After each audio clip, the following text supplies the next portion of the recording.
नमस्कार। देश की राजधानी दिल्ली में नगर निगम के चुनाव किसी भी सूरत में विधानसभा या लोकसभा के चुनावों की तैयारी से कम नहीं लग रहे हैं।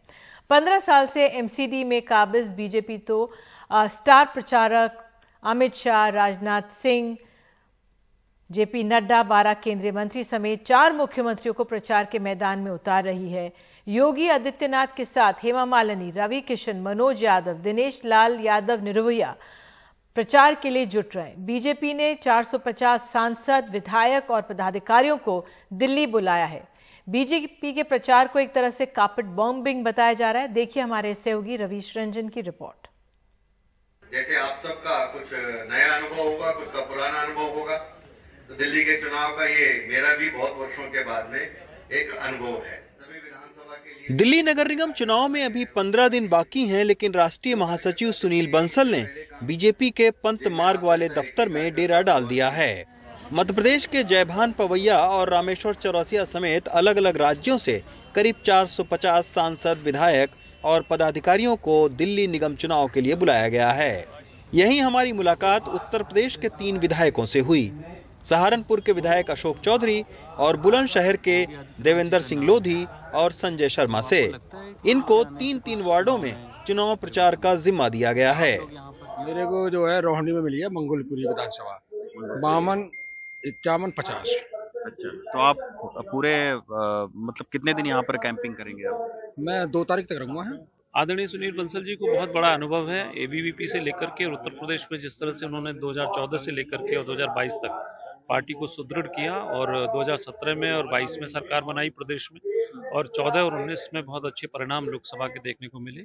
आज क्योंकि वो उनके पास वैसे 5 अलग राज्यों का दायित्व है राष्ट्रीय महामंत्री होने के नाते, लेकिन दिल्ली नगर निगम चुनाव में भी उनकी भूमिका बहुत महत्वपूर्ण है क्योंकि यूपी का और बहुत बड़ा तबका यहाँ पर दिल्ली में निवास करता है और बहुत सारे संपर्क है और संगठन, क्योंकि चुनाव लड़ाने का जो उनका अनुभव और रणनीति है, जो उनका तरीका है, वो तो अद्भुत है ही। बीजेपी उम्मीदवारों ने शुक्रवार को चुनावी कार्यालय खोलकर प्रचार की शुरुआत कर दी है।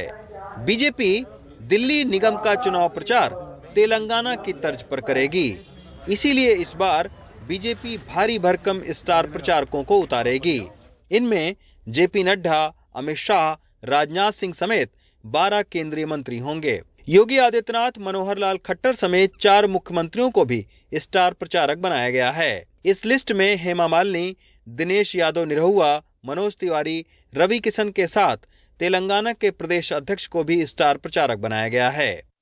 ऐसा ही आरोप हम पर कांग्रेस, आम आदमी पार्टी और उनके समर्थक दलों ने तेलंगाना में भी लगाया था। जब हमारे राष्ट्रीय अध्यक्ष गए थे, बोले देखिए राष्ट्रीय अध्यक्ष तो नगर निगम के चुनाव में गए हैं, हम 1 सीट या 2 सीट से हम वहां के सबसे बड़े विपक्षी दल हुए हैं। जो केजरीवाल जी का भ्रष्टाचार है ना, उस पर बाबा का बुलडोजर जब तक नहीं चलेगा, जब तक भ्रष्टाचार खत्म नहीं होगा, बुलडोजर चलेगा। ऐसे तमाम सारे जो विधायक हैं, सांसद हैं, बिहार के भी जो है वो 8 सांसदों की यहाँ पर जो है वो ड्यूटी चुनाव प्रचार में लगाई गई है। इसी तरीके से पंजाब के 40 लोगों की एक टीम यहाँ पर आई है। दिल्ली निगम के चुनाव में हाईटेक प्रचार के साथ बड़े बड़े नेता दिल्ली के गली कूचों में वोट मांगते दिखेंगे। ये पूरा तामझाम कितना सियासी फायदा पहुंचाएगा, ये तो चुनावी नतीजों के बाद ही पता चलेगा। नई दिल्ली से रवीश रंजन शुक्ला, एनडीटीवी इंडिया। उधर आम आदमी पार्टी लगातार बीजेपी पर हमले कर रही है। उसने कूड़े को बड़ा मुद्दा बनाया है। आज से डंपर रैली की एक तरह से शुरुआत की। दिल्ली के मंत्री गोपाल राय ने 35 कूड़ा वाहन लॉन्च किए। कूड़े की गाड़ियों से चुनावी संदेश देना चाहती है कि आम आदमी पार्टी एमसीडी में बीजेपी के 15 साल की सबसे बड़ी उपलब्धि है 3 कूड़े के पहाड़। ज्यादा जानकारी दे रहे हैं हमारे सहयोगी शरद शर्मा। एमसीडी चुनावों में आम आदमी पार्टी इस बार कुछ अलग तरीके से प्रचार करने की कोशिश कर रही है और इसी के लिए आम आदमी पार्टी ने ये इस तरह के कूड़ा वाहन निकाले हैं। और इस कूड़ा वाहन पर जिस तरह से आप देखते होंगे, ये देखिए ज़रा, जिस तरह से लोगों के घरों में ये कूड़ा वाहन आते हैं और कूड़ा उठाकर लेके जाते हैं, उस तरह से ये कूड़ा वाहन जो है आम आदमी पार्टी जो है इसको हरी झंडी दिखाई है इस तरह के वाहनों को। और इन सभी वाहनों में, ये जो कूड़ा वाहन हैं, इन सभी वाहनों में इस तरह के ये कूड़ा पहाड़ बनाए गए हैं और इस पर लिखा हुआ है, थोड़ा सा पीछे होकर देखें, कि कूड़ा चाहिए तो बीजेपी को वोट दो, और नीचे लिखा हुआ है सफाई चाहिए तो केजरीवाल को वोट दो। तो आम आदमी पार्टी ने क्योंकि इस बार एमसीडी चुनावों में कूड़े को सबसे बड़ा मुद्दा बनाया है, तो इस तरह के जो वाहन हैं, ये जो कूड़ा वाहन हैं, ये असल में आप समझिए कि आम आदमी पार्टी के लिए तो प्रचार वाहन ही हैं। तो इस तरह के कूड़ा वाहन या प्रचार वाहन के जरिए दिल्ली के सभी 250 वार्ड में ये जो कूड़ा वाहन हैं ये घूमेंगे और ये प्रचार करेंगे कि अगर कूड़ा चाहिए तो बीजेपी को वोट दे दो और सफाई चाहिए तो केजरीवाल को वोट दे दो। आम आदमी पार्टी के दिल्ली संयोजक गोपाल राय हमारे साथ हैं। गोपाल जी, बहुत बहुत स्वागत है। ये कितने वाहन आपने जो है निकाले हैं और क्या मकसद है? ये अभी 35 पहले चरण में वाहन जो है आज लॉन्च किए गए हैं, आगे इनको हम और बढ़ाएंगे। ये जो कूड़े के पहाड़ का जो वाहन है, इसका एक ही संदेश है कि दिल्ली के लोगों ने एमसीडी में 15 साल भारतीय जनता पार्टी की सरकार बनाई। हाँ। और दिल्ली के लोगों को क्या मिला? 3 कूड़े का पहाड़। हाँ। दिल्ली के लोगों ने दिल्ली सरकार में केजरीवाल जी को मुख्यमंत्री बनाया। दिल्ली के लोगों को क्या मिला? बिजली, पानी, स्कूल, अस्पताल, यात्रा, तीर्थ यात्रा। तो इस कूड़े के पहाड़ का एक ही संदेश है कि अगर गलती से भी भाजपा को आपने वोट दिया तो दिल्ली में इसी तरह के कूड़े के पहाड़ बनेंगे। अगर केजरीवाल जी को आपने वोट दिया तो जैसे सारे काम केजरीवाल जी कर रहे हैं उसी तरह से साफ सफाई का काम भी किया जाए। तो ये कूड़ा वाहन है जो आज आम आदमी पार्टी ने असल में अपने प्रचार वाहन के तौर पर लॉन्च कर दिए हैं। दिल्ली से अपने कैमरा सहयोगी कानन पात्रा के साथ मैं शरद शर्मा, एनडीटीवी इंडिया। उधर दिल्ली में एमसीडी चुनाव के मद्देनजर कांग्रेस ने चुनावी डिजिटल रथ लॉन्च किया है। दिल्ली कांग्रेस ने कहा है कि वो शीला दीक्षित के विकास मॉडल और भारत जोड़ो यात्रा से चुनाव में जीत का दम भरेगी। दिल्ली कांग्रेस ने कहा है कि एमसीडी में बीजेपी की हुकूमत में दिल्ली कूड़े के पहाड़ में तब्दील हो गई। बीजेपी शासन में भ्रष्टाचार का बोलबाला बढ़ा है और अवैध वसूली का कारोबार तेजी से फैल रहा है। उधर कांग्रेस का दिल्ली में कम भारत जोड़ो यात्रा पर फोकस है। ये तस्वीरें हम आपको महाराष्ट्र के शेगांव की दिखा रहे हैं। यहाँ राहुल गांधी ने एक विशाल जनसभा की है। इस जनसभा में लोगों की भारी भीड़ देखने को मिली। राहुल गांधी हमेशा की तरह बीजेपी पर उन्होंने हमला किया। उन्होंने कहा कि बीजेपी देश में नफरत फैला रही है।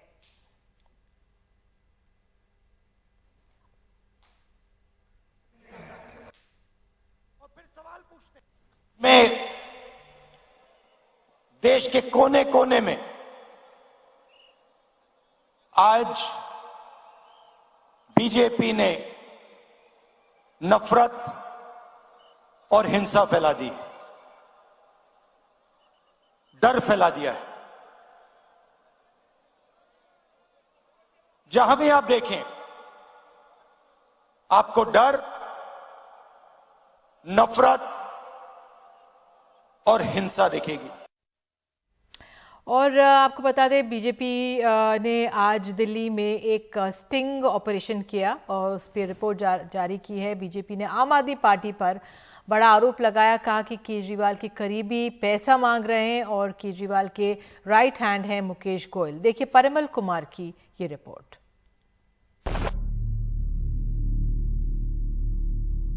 पैसों की उगाही का स्टिंग। बीजेपी का दावा है कि दिवाली के दौरान गिफ्ट के नाम पर सिटी जोन के जूनियर इंजीनियर से ही आप नेता मुकेश गोयल पैसों की मांग करते दिख रहे हैं। स्टिंग दिखाते हुए बीजेपी के प्रवक्ता संबित पात्रा ने आरोप लगाया कि उगाही 1 करोड़ की थी। बीजेपी ने इस स्टिंग के बहाने अरविंद केजरीवाल को घेरा। स्टिंग मास्टर का स्टिंग हुआ है और स्टिंग मास्टर के स्टिंग में आप देखिए मनीष सिसोदिया जी गड़बड़, सत्येंद्र जैन जी का तो बेल कल फिर से रिजेक्ट हो गया है और आज देखिए उनके एक और बड़े नेता रंगे हाथ पकड़े गए हैं। अरविंद केजरीवाल जी इस नेता के एडवाइस के बिना एमसीडी के चुनाव को लेकर और एमसीडी के रणनीतियों को लेकर कोई फैसला नहीं लेते। ये बात मैं रिपीट कर रहा हूं कि अरविंद केजरीवाल जी एमसीडी को लेकर कोई भी निर्णय लेते हैं तो उसमें इस नेता की सहमति, सहभागिता, पार्टिसिपेशन जरूर होता है। अभी जो एमसीडी के टिकट बटे हैं उस टिकट बटने की प्रक्रिया में इस नेता का एक बहुत महत्वपूर्ण योगदान रहा है। वीडियो मुझे नहीं पता कब का है, वीडियो फर्जी है, मैं ये आपको बताना चाहता हूँ। वहीं निगम चुनाव में आदर्श नगर से आप के उम्मीदवार मुकेश गोयल ने इस स्टिंग को झूठा करार देते हुए कहा कि क्लिप भी एडिटेड है और ऑडियो भी फर्जी। एक ऑडियो जारी किया जो कि फर्जी ऑडियो है और जो क्लिपिंग ली गई है वो भी एडिट करके इधर उधर से इकट्ठी की गई है। और मैं अपनी किसी भी जांच एजेंसी से जांच कराने को तैयार हूं और मैं साथ ही साथ संबित पात्रा जी पर उनके साथ जो लोग थे उनके खिलाफ मानहानि का दावा करूंगा। बीजेपी का आरोप है कि इस स्टिंग में मुकेश गोयल ने सेंट्रल जोन में तैनात जेई को पैसा न देने की सूरत में शाहदरा जोन में ट्रांसफर करने की धमकी भी दी थी और ऐसा हो भी गया। माहौल चुनाव का है और जंग सत्ता पर काबिज होने का, तो साम दाम दंड भेद सबका लगना और लगाना लाजमी है। ऐसे भी राजनीति में आम है, पर आरोप उन पर जिनकी राजनीतिक जमीन और सियासत भ्रष्टाचार के खिलाफ ही है। सच और झूठ का फैसला जांच में जब होगा तब होगा, पर बीजेपी ने आम आदमी पार्टी को फिलहाल कटघरे में खड़ा करने की कोशिश जरूर की है। नई दिल्ली से शरद शर्मा के साथ परिमल कुमार, एनडीटीवी इंडिया। तो आज हम सवाल यही पूछ रहे हैं, क्या आम आदमी पार्टी इस बार एमसीडी में जगह बना पाएगी और बीजेपी निकाय चुनावों में अपने दिग्गजों को प्रचार के लिए उतारने के क्या मायने हैं। हमारे साथ आपको बता दें, खास मेहमान आज जुड़ रहे हैं इस कार्यक्रम में। मेरे साथ है विनोद अग्निहोत्री, वरिष्ठ पत्रकार, आरती मेहरा, नेता बीजेपी, रीना गुप्ता, प्रवक्ता आम आदमी पार्टी, ओनिका मल्होत्रा, प्रवक्ता कांग्रेस। तो आरती जी, पहले तो आप ही से सवाल, आप सबसे वरिष्ठ, आप जानती हैं यहाँ पर एमसीडी के जो ये चुनाव हैं, बीजेपी अपने इतने बड़े बड़े दिग्गजों को क्यों उतार रही है? भाई ये तो एमसीडी के चुनाव हैं, क्या कारण इसके पीछे देखा जाए? एमसीडी दिल्ली की राजधानी के चुनाव है। विश्व के बाद अगर कोई सबसे बड़ी निकाय है तो वो दिल्ली है, बहुत प्रेस्टिजियस है।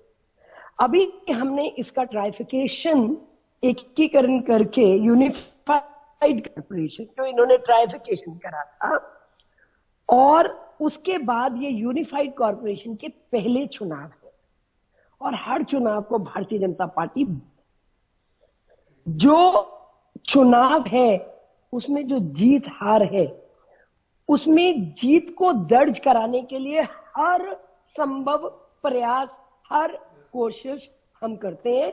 चाहे वो किसी राज्य का चुनाव हो, चाहे वो निकायों का चुनाव हो, यहां तक कि ग्राम पंचायत वगैरह में भी, वहां पे हमारे सेंट्रल लीडर नहीं जाते लेकिन प्रदेश के सीनियर लीडर्स वहां जाते हैं। तभी आप देखिए, घबराहट तो नहीं पता है, चलता है जमीनी स्तर की कुछ बिल्कुल नहीं। निधि जी, क्या आपको मेरे चेहरे पे कोई घबराहट नजर आ रही है? निधि जी, निधि जी ऐसे जीत के आएंगे पहली बार से भी ज्यादा। अब ये चौथी बार हो जाएगा हमारा, और आप देखिएगा जैसे गुजरात में हम आम आदमी पार्टी का खाता नहीं खुलने देंगे, इसी तरह से ठीक है, आपने आम आदमी पार्टी का पूरी तरह से, ठीक है, पूरी तरह से दिल्ली में हम, और देखिए रोज इतनी करप्ट, अब तो इनका चेहरा दुनिया के सामने एकदम साफ हो गया कि जो बड़ी बड़ी बातें करते थे, जो एक व्यवस्था बदल की बात करते थे, जो मैं गाड़ी नहीं लूंगा, मैं घर नहीं लूंगा, मैं वीआईपी कल्चर खत्म करूंगा, आज वो सबसे बड़ा उनका वो बना हुआ है। अगर 23 करोड़ का तो उसने घर की रेनोवेशन अरविंद केजरीवाल जी ने करी। ठीक है, तो पॉइंट ये देखिए, पॉइंट ऐसे नहीं उठता, इसलिए उठता है क्योंकि ये क्लेम करते थे, ये बहुत बड़ी बातें करते थे। ठीक है, रीना जी को लेकर आते हैं। ठीक है, रीना जी से ही पूछ लेते हैं। मतलब रंगे हाथों पकड़े जा रहे हैं इनके लोग। निधि जी, रीना, तो करप्शन तो चिपकेगी ना इनके माथे पे। देखते रीना, आप कैसे देख रही हैं जो इतना भारी भरकम ये पूरा प्रचार अभियान बीजेपी की तरफ से हो रहा है? आप लोगों का क्या आंकलन है? देखिए निधि जी, पिछले 15 साल से भारतीय जनता पार्टी एमसीडी में है और हमने देखा है कि 15 साल में इन्होंने दिल्ली को एक कूड़े का ढेर बना दिया। एमसीडी का सालाना बजट लगभग 16,000 करोड़ होता है और ये एमसीडी का जो मेन जो जिम्मेदारी होती है वो दिल्ली की साफ सफाई की होती है, गार्बेज की, कूड़े के निस्तांतरण की होती है। और हमने देखा है कि 15 साल में एमसीडी बुरी तरह फेल हो गई है।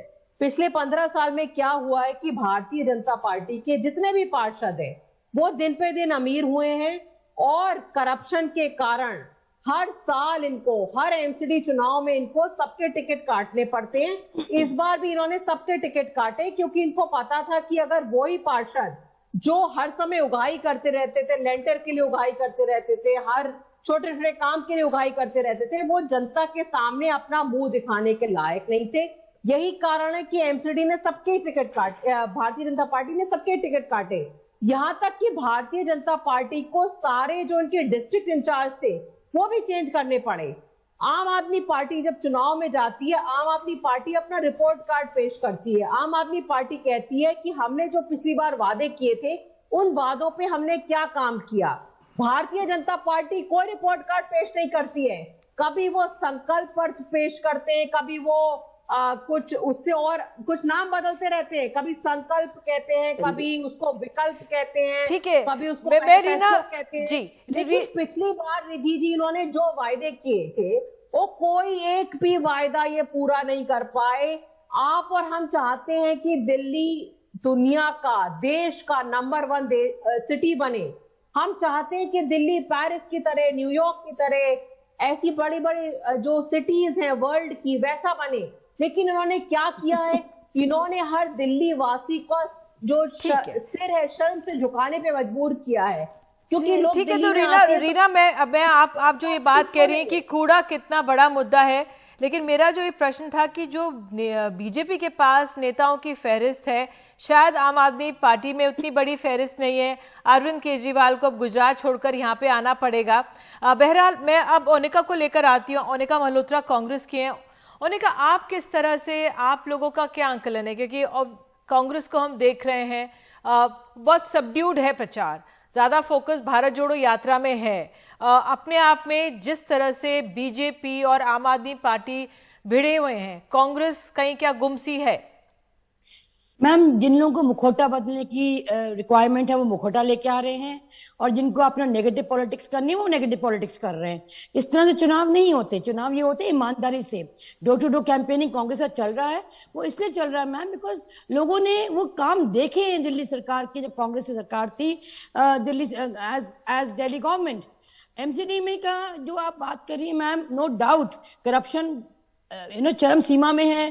कूड़े का कुछ निदान नहीं किया, बैकलेंस देखें, तमाम वो चीजें जो बेसिक रिक्वायरमेंट होती है एक आम नागरिक की, वो कहीं भी पूरी नहीं दिखाई देती। इसलिए इनको अपने ट्रम्पेट बहुत जोर जोर से बजाना पड़ रहा है बिकॉज ये सब बनावटी है, ये सब धकोसलेबाजी है मैम।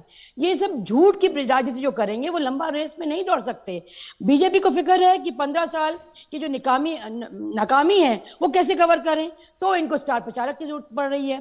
और जहां रहा केजरीवाल जी की बात, 8 साल में मैम बताइए दिल्ली के कौन से वायदे पूरे कर लिए? आप जिंगल लाइए, मिंगल लाइए, जितने मर्जी गाने बजाइए, ढोल बजाइए, लोग समझ चुके हैं मैम कि सिर्फ दिखावा है और सिर्फ ढकोसलेबाजी है। ग्राउंड रियलिटी में ये बहुत स्कूल की अगर बात, ये बहुत डुगडुगी बजा के करते हैं आम आदमी पार्टी। अगर इनकी सच्चाई देखी जाए तो स्कूल तो बने भी नहीं मैम। कांग्रेस के टाइम में तो 150 स्कूल बनाए थे, इन्होंने 20 बनाए, उसकी लेपापोती कर दी और क्लासरूम्स बना दिए। कॉलेजेस अगर देखिए मैम, यूनिवर्सिटी तो दिल्ली सरकार जो कांग्रेस में थी तो 4 यूनिवर्सिटीज में थी मैम बनाई थी। बताइए कौन सी यूनिवर्सिटी इन्होंने बना दी? तो इनका तो हक ही नहीं बनता मैडम कि ये एमसीडी की बात करें। दिल्ली को तहस नहस करके ये कभी पंजाब भागते कभी गुजरात भागते हैं। इनका एक ही चेहरा केजरीवाल। आप इनके पास कोई ना तो पार्टी प्रेसिडेंट ठीक है ओनिका, आपने पुरजोर तरीके से अपनी बात रखी, ये अपने आप में अहम है। लेकिन पंजाब भी हासिल किया है और गुजरात के निकाय चुनावों में भी आम आदमी पार्टी आई है। लेकिन कांग्रेस का एक साइलेंट प्रचार है जो लगातार चलता रहता है। अगर मैं विनोद जी आपको लेकर आऊं, ये जो आंकलन मैं आपसे पूछना चाहूंगी, अगर हम सिर्फ नेताओं को देखें, अगर बीजेपी की इतनी बड़ी फहरिस्त है, आम आदमी पार्टी के 4-5 चेहरे हैं, कांग्रेस का कोई बड़ा चेहरा नहीं उतर रहा है, क्यों कांग्रेस का भी नहीं उतर रहा है? इसका क्या संदेश माना जाए? और आप तीनों को प्रचार को कैसे आंकेंगे अगर हम नेताओं के जमीन पे उतरने को देखें तो? देखिए निधि, अभी आरती जी कह रही थी कि हमारी पार्टी जो है हर चुनाव बड़ी मजबूती से लड़ती है, और बिल्कुल सही बात कर रही है। भारतीय जनता पार्टी ऐसी पार्टी है, खासकर मौजूदा भारतीय जनता पार्टी जो मोदी जी और अमित शाह जी की बीजेपी है, पहले अडवाणी और अटल जी की बीजेपी होती थी, तो ये बीजेपी हर चुनाव पूरी ताकत से लड़ती है और वो उस तरह से खेलती है वेस्ट इंडीज की पुरानी क्रिकेट टीम की तरह कि आखिरी बॉल तक बैटिंग करती है। तो ये तो इसमें तो कोई बीजेपी का मुकाबला नहीं कर सकता। आम आदमी पार्टी जरूर जो है मुकाबला करने की कोशिश कर रही है। दिल्ली के विधानसभा चुनाव में 2 बार उसने बीजेपी को हराया भी है और इस बार एमसीडी में कड़ी चुनौती आम आदमी पार्टी दे रही है, जो ग्राउंड फीडबैक हम लोगों का भी है। और बीजेपी चूंकि 15 साल से सत्ता में है, एमसीडी की सत्ता में, तो कहीं ना कहीं एंटी इनकम्बेंसी का एक फैक्टर तो उसके साथ है। नेताओं की फौज उतारी है बीजेपी ने, तमाम सारे बड़े बड़े शीर्ष नेता हैं, उत्तर प्रदेश तक के विधायक और सांसद सब आके यहाँ लग रहे हैं। भोजपुरी उनको मतदाताओं को आकर्षित करने के लिए निरहुआ आ रहे हैं, मनोज तिवारी हैं, बहुत कुछ है, जिंगल साहब सुनी रही हैं। तो प्रचार में तो भारतीय जनता पार्टी बिल्कुल आक्रामक तरीके से सबसे आगे है और आगे हर चुनाव में आगे रहती है। तो हिमाचल के चुनाव में भी आगे थी, गुजरात में भी आगे है और यहाँ भी आगे है। आम आदमी पार्टी अब कूड़े को एक प्रतीक बना करके जिस तरह से कर रही है, यानी वो बीजेपी को कूड़े पर लाना चाहती है, कूड़े के मुद्दे पर वो बीजेपी को जो है चुनौती देना चाहती है। तो ये लड़ाई बड़ी दिलचस्प है। लेकिन मुझे थोड़ा सा कांग्रेस पार्टी को लेकर के एक चीज ये है कि कांग्रेस पार्टी जिसके पास एक जमाने में दिल्ली में बड़े बड़े दिग्गज नेता होते थे, याद कीजिए शीला जी थी, HKL भगत थे, सज्जन कुमार थे, जगदीश टाइटलर थे, सुभाष चोपड़ा थे, बड़े रामबाबू शर्मा थे, चौधरी प्रेम सिंह थे, एक से एक बड़े दिग्गज, कृष्णा तीरथ, किसके नाम में बीजेपी में पुराने लोग थे, खुराना जी, सानी जी और मल्होत्रा जी, बहुत सारे लोग थे, आरती जी खुद उस टीम की हैं। लेकिन आज कांग्रेस में आप नाम लीजिए, नेताओं के नाम ही नहीं याद आते अब कि कहाँ है। ठीक है विनोद जी, अगर नेताओं के नाम भी याद नहीं आ रहे, लेकिन जो हैं वो भी अगर उतरे मैदान में, वो भी अपने आप में अहम है। जब हम इस टॉपिक पे चर्चा कर रहे थे अपने न्यूज रूम में, तो हमारे एक सहयोगी पार्थ हैं, वो कह रहे थे कि बीजेपी का जो जिस तरह से नेता आ रहे हैं, ऐसा लग रहा है गली में नेशनल, जो क्रिकेट के लिए जो गली का खेल होता है, उसमें राष्ट्रीय नेशनल खिलाड़ी उतर रहे हैं। तो इतनी सीरियसली गंभीरता से बीजेपी ले रही है, उससे ये भी दिखता है कि जो एंटी इनकम्बेंसी होगी 15 साल की, उसको ढकने की और उस पर पार पाने की कोशिश है। लेकिन कांग्रेस के भी तो कई नेता हैं, वो बिल्कुल मैदान में नहीं उतर रहे। ये एक बड़ा सवाल है। आम आदमी पार्टी के पास कुछ चेहरे हैं और वो उनको पुरजोर तरीके से प्रयोग कर रहे हैं। तो जो ये नेताओं की मौजूदगी, नई मौजूदगी, ये एक फैक्टर रहेगी शायद। बहरहाल अब मैं आगे बढ़ती हूँ और रीना आप कुछ कहना चाह रही हैं, फिर मैं सवाल पूछूंगी। जी रीना। देखिए निधि जी, जहां तक आम आदमी पार्टी का सवाल है, हमारा काम बोलता है। भारतीय जनता पार्टी एक तरीके से इलेक्शन मशीनरी है। वो किसी भी एड़ी चोटी का जोर लगा के, चाहे कैंडिडेट्स को खरीद के बेच के, एमएलए को खरीद के बेच के, वो सिर्फ सरकार बनाने में इंटरेस्टेड रहते हैं। उसके बाद उन्होंने जो प्रॉमिसेस किए, उस पे क्या डिलीवरी हुई, उस पे उनका कोई फोकस नहीं रहता। आज एक स्टिंग ऑपरेशन आया, उस पे आप क्या कहेंगी, जो बीजेपी ने एक स्टिंग ऑपरेशन जारी किया? निधि, वो बिल्कुल भारतीय जनता पार्टी की मैं कुछ कहना चाहूंगी। आप बोलने दीजिए उन्हें पहले। झूठा ऑपरेशन है, उसके हम इनके खिलाफ मानहानि का दावा करने जा रहे हैं। आप देखिए, ऐसा बहुत कुछ होने वाला है अगले कुछ दिनों में, क्योंकि इनको पता है कि गुजरात में और दिल्ली में दोनों जगह आम आदमी पार्टी बहुत जोर शोर से स्ट्रांगली मैदान में है। दोनों जगह से जनता का बहुत प्यार मिल रहा है और दोनों जगह भारतीय जनता पार्टी बैकफुट पे है। यही कारण है कि इन्होंने एमसीडी के इलेक्शन पोस्टपोन कराए। यही कारण है इन्होंने इलीगल तरीके से एमसीडी के और इस समय गुजरात के इलेक्शन सेम टाइम पे कराए, क्योंकि ये सोच रहे हैं कि जो आम आदमी पार्टी है उनके पास रिसोर्सेस कम है। हमारे पास उस तरह का अवैध चंदा नहीं है इलेक्टोरल बॉन्ड्स का, जो कि भारतीय जनता पार्टी के पास है। और यही कारण है कि इन्होंने ये इनकी एक तरीके स्ट्रैटेजी है कि भारतीय जनता पार्टी जो है आम आदमी पार्टी को डिवाइड करना चाहती है। लेकिन आम आदमी पार्टी का जो काम है, और लोग वो काम देख चुके हैं, लोगों को पता है कि आम आदमी पार्टी जो कहती है वो करती है। और ये जो है जनता हमारे लिए चुनाव लड़ रही है, चाहे दिल्ली हो चाहे गुजरात हो। निधि जी, आप देखिए दोनों जगह। आरती जी, ठीक है, आप कह रहे हैं जनता आपके लिए, ठीक है, जनता आपके लिए चुनाव लड़ रही है। आरती जी, आप जवाब दीजिएगा। ठीक है आरती, बोलता है निधि जी, इनका मैं आपसे सवाल पूछ लेती हूँ और आप उसी में जवाब दीजिए। आरती जी, तमाम आरोप लगा रहे हैं आप लोग अपनी पार्टी पर। लिकर स्कैम में भी तमाम चीजें हैं। अब उस पे भी जो विजय नायर थे और अभिषेक थे उनको बेल मिल गई। तो क्या माना जाए, जो सबूत भी जो दिए जा रहे हैं वो क्या इतने मजबूत नहीं है? क्या कहेंगी आरती जी? देखिए, मैं सबसे पहले कहना चाहूंगी, रीना जी प्रवक्ता है आम आदमी पार्टी की, इन्होंने कहा हमारा काम बोलता है। बिल्कुल बोलता है, प्रदूषण बोलता है, सिर चढ़ के बोलता है, पूरे विश्व में बोलता है जी। बोलती है यमुना की सफाई, यमुना के जब झाग और गंदगी और सब दिखता है, बोलता है जिसमें डुबकी लगानी थी इन्हें दिल्ली वासियों के साथ, बोलता है। यही बोलता है काम इनका। एजुकेशन में इन्होंने जो किया है, 8वें ग्रेड पे आया है दिल्ली। सच्चाई ये है, ये बोलती है। पानी के टैंकर जो शीला जी के सरकार में ये कहते थे, मैंने 770 पेज का बिजली का और पानी उनके खिलाफ वो तैयार किया है। पानी के टैंकर जो 870 थे वो 1296 हो गए हैं। निधि जी, हर बात बोल रही हूँ पूरी, उसके साथ आरटीआई का एक एक डिटेल है। रीना जी को मैं व्हाट्सएप कर दूंगी अगर ये चाहेंगी आपके माध्यम से। तो सच्चाइयां ये है कि 58,000 करोड़ का घाटा है दिल्ली जल बोर्ड में। 53,000 का घोटाला है ट्रांसपोर्ट में।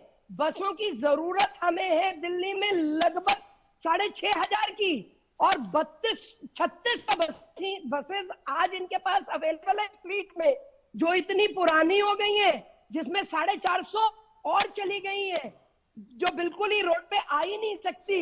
इन्होंने वादा किया था कि हम ई-स्कूटर देंगे, 3 व्हीलर टाइप। अरे हर मोर्चे पे फेल हुई है सरकार। बने हुए गरीबों के घर जो शीला सरकार यहाँ पे बैठी है। ठीक है आरती जी, तो ये प्रचार हो रहा है। रीना बोलिए, फिर मुझे अनिका को लाना है। अनिका जी ने उन घरों को बनाया नहीं, नरेंद्र मोदी जी ने। देखिए आरती जी को थोड़ी सी गलतफहमी है। हम जो कहते हैं वो करते हैं। हम कहते हैं पूरा देश देख रहा है, जैसे फ्लाईओवर, एक्सप्रेस हाईवे। आरती जी, मैं थोड़ा जवाब दे दूं? देश भर में आरती जी अब बोलने दीजिए। जी मेरठ जाके देखिए, मेरठ देखिए, धौलपुरा देखिए, गुड़गांव देखिए, क्या बात करती है कि आप काम करते हैं। आप कौन सा काम करते हैं? आप सिर्फ विज्ञापन करते हैं। आप 15 साल का शायद कांग्रेस का रूल भी था। अनिका बताना चाहेंगी कि क्या क्या हुआ था उस दौरान? चलिए पहले रीना जवाब दे दें। रीना आप जवाब दे दीजिए। जी देखिए, आरती जी को थोड़ी गलतफहमी है। ये जो है ये निकाय का चुनाव है, एमसीडी का चुनाव है, ये विधानसभा का चुनाव नहीं है। एमसीडी की सबसे बड़ी जिम्मेदारी क्या होती है? एमसीडी की सबसे बड़ी जिम्मेदारी होती है कूड़े की जिम्मेदारी। 15,000 करोड़ रुपए कहाँ चले गए? आपने 16,000 से पार्षद के जेब में, आपने 23,000 करोड़ एमसीडी को बुली करते हो। एमसीडी का पैसा नहीं देते आप। क्लियरली लिखा है कि एमसीडी का मतलब है मोस्ट करप्ट डिपार्टमेंट। भ्रष्टाचार का अड्डा बन गया भारतीय जनता पार्टी के कार्यकाल में एमसीडी। एक छोटा सा लिंटर आप डालेंगे तो आप इधर पहुंच जाएंगे उगाई करने के लिए। यही कारण है। ठीक है रीना, आपने अपनी बात कही। आरती जी, आपने भी पुरजोर तरीके से अपनी बात की है, क्योंकि दर्शक समझ भी पाए कि लोग क्या बोल रहे हैं। अनिका, लेकिन क्या जो कांग्रेस के लिए सबसे बड़ी कमी क्या है? जो अंदरूनी गुटबाजी है तभी, क्योंकि नेतागण तो हैं, हम नाम सुनते हैं फेरिस्त में, कोई इधर इधर, लेकिन कोई निकल नहीं रहा है सड़क पे। क्या कांग्रेस अपनी आंतरिक गुटबाजी से एमसीडी में भी नहीं उबर पा रही है? नहीं निधि मैम, ऐसा बिल्कुल नहीं है। देखिए, मैं तो दर्शकों को यही बताना चाहूंगी कि आप दोनों की डिबेट दोनों के आर्गुमेंट सुन रहे थे। एग्जैक्टली यही कारण है कि लोग तंग आ चुके दोनों से मैम, चाहे वो एमसीडी का करप्शन हो, कूड़ा हो, और आम आदमी की झूठे वायदे हो। And that's precisely the reason Nidhi ma'am कि लोग इस बार कांग्रेस को ढूंढ रहे हैं कि कांग्रेस आएगी और हमें दोबारा से वही दिल्ली मिलेगी और चमचमाती हुई सड़कें मिलेंगी, बत्ती भी मिलेगी बैक स्ट्रीट में और सफाइयां भी होंगी। जब कूड़े का ढेर था ना निधि मैम, तो कांग्रेस ने क्या किया था मैम, जब वो एक पर्टिकुलर हाइट तक पहुंचता था, उसको आगे नहीं बढ़ने दिया। उसमें ग्रीनरी की, प्लांटेशन की, ग्रीन कार्पेटिंग की, बाउंड्री वॉल की, जबकि एनवायरनमेंट में मिनिमम आप पोल्यूशन का नुकसान हो। लेकिन इन्होंने क्या किया मैम, सिर्फ सराउंडिंग एरिया से कंप्लेन किया, कोई कोऑर्डिनेशन नहीं रखा मैम। जब दिल्ली की सरकार थी शीला जी के अंडर तो एमसीडी में बीजेपी थी, लेकिन शीला जी ने मैम एज ए एडमिनिस्ट्रेटर हमेशा एमसीडी कमिश्नर से कोऑर्डिनेट किया और कोशिश। Reena ji hold your breath please, hold your horses, you have enough, we have given you enough chance for 8 years. 8 साल आपने बर्बाद किया दिल्ली को, बर्बाद किया, लूटा है, प्लंडर किया, बर्बाद किया आपने दिल्ली को। आप अपने स्टैम्प की बात अपने पास रखिए। आपका मुखौटा ma'am, thank you so much. चलिए, आप लोगों ने अपनी बात रखी, पुरजोर तरीके से बात रखी, बहुत अहम है। विनोद जी, अंत में आपका आंकलन, विनोद जी अंत में मैं आपका आंकलन चाहूंगी। आप तमाम एक दूसरे पर भ्रष्टाचार का आरोप लगा रहे हैं, सबने अपने समय के काम गिनाए हैं, लेकिन कहीं ना कहीं कमियां हैं जो हैं। आपका आंकलन क्या है इस समय, जिस तरह से प्रचार गति पकड़ चुका है, पकड़ रहा है, क्या आंकलन आपका? देखिए, प्रचार की स्थिति ये है कि मैं पहले भी बोल चुका हूं, प्रचार में बीजेपी काफी आगे है। आम आदमी पार्टी उसका मुकाबला करने की कोशिश कर रही है, और कांग्रेस खुद ही, अभी अनिका जी ने कहा कि लोग कांग्रेस को ढूंढ रहे हैं, बजाय ये कहने की लोग कांग्रेस की तरफ देख रहे हैं, खुद ही कह रहे हैं कांग्रेस को ढूंढ रहे हैं, यानी कांग्रेस कहीं खो गई है, शायद ढूंढ रहे हैं नहीं। जबकि कांग्रेस के पास एक बड़ी थाती है शीला दीक्षित के कार्यकाल की, और कांग्रेस उसको अगर, चूंकि प्रचार में कांग्रेस कमजोर है, कांग्रेस के नेता उस तरह से आक्रामक रूप से प्रचार नहीं कर पा रहे हैं, वो बता नहीं पा रहे हैं। अनिका जी ने तो बताया, लेकिन अगर तथ्यात्मक रूप से कांग्रेस के लोग बताएं कि भाई हमारे समय दिल्ली में ये हुआ, तो शायद लोगों को फिर से याद आए वो दिल्ली। लेकिन जो कांग्रेस की सबसे बड़ी कमजोरी यही है कि कांग्रेस के शीर्ष नेता तो भारत जोड़ो यात्रा में व्यस्त हैं, कुछ जो बचे वो गुजरात चुनाव में व्यस्त हैं। दिल्ली की एमसीडी के चुनाव को तो कांग्रेस ने स्थानीय नेताओं के भरोसे छोड़ दिया है कि वो अपना करें, जबकि आप दिल्ली में यात्रा आएगी सर, इस चुनाव को दिल्ली के लोग आएंगे, महाराष्ट्र में तो महाराष्ट्र के लोग हैं सर। अनिका जी ऐसे मत बोलिए सर, मुझे बुरा किस लगता है सर, सॉरी, नहीं, मैं कभी बीच में नहीं बोलना चाहती, लेकिन मुझे गलत बोलना है कि सारे वहाँ चले गए, ऐसे बात गलत है सर। सबकी ड्यूटीज लगी हैं सर, उसके हिसाब से जा रहे हैं। मैं बड़े नेताओं की बात कर रहा हूँ। अब इतनी अगर आप हेट्रेड की बात करेंगे और भारत तोड़ने की बात करेंगे, जाहिर सी बात है ये सही मौका है कि हम लोगों को बताएं कि भारत जुड़ना चाहिए। अनिका जी, मेरी बात पूरी, ये मतलब ये संस्कृति, ये डिबेट का कल्चर नहीं है। मैं तो कभी भी इंटरप्ट नहीं किया सर, नहीं तो आप कभी नहीं, तो अभी क्यों बोल रही हैं? ये तो तरीका गलत है ना। नहीं, ठीक है। इस तरह से मैं भी टोकना शुरू कर दूं सारे तथ्यों पर, हर पैनलिस्ट को, तो मेरे पास बहुत सारे तथ्य हैं। मैं दिल्ली को कितना जानता हूं आपको शायद नहीं पता है, आरती जी जानती हैं। खैर, मैं ये कह रहा था कि कांग्रेस इस चुनाव को में एक अच्छा प्रदर्शन कर सकती है अगर उसके नेता अपनी पुरानी विरासत को लेकर के, पुराने कामों को लेकर के, ये बात सब मानते हैं कि दिल्ली की सूरत शीला जी ने बदली और 15 साल शीला जी को इसीलिए बहुमत मिला। लेकिन वही मैं कह रहा हूं, कांग्रेस ये सारी चीजें बताने में, सकारात्मक प्रचार करने में अभी थोड़ा पिछड़ रही है।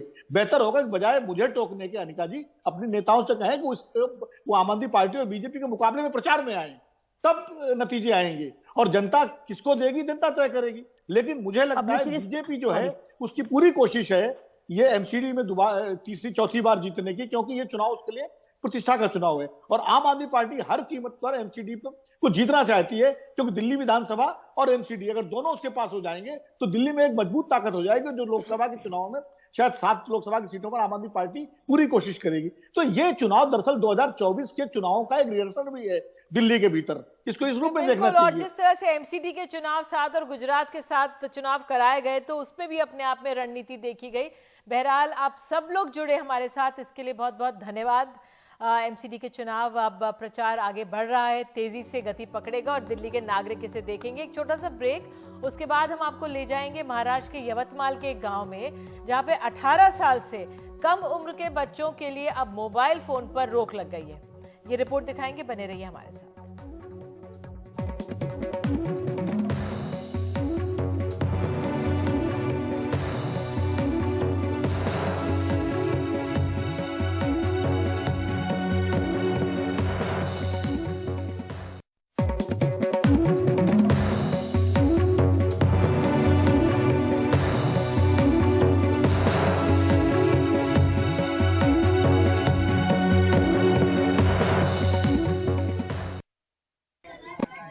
ऑनलाइन पढ़ाई के लिए हर हाथ में मोबाइल फोन थमाया गया।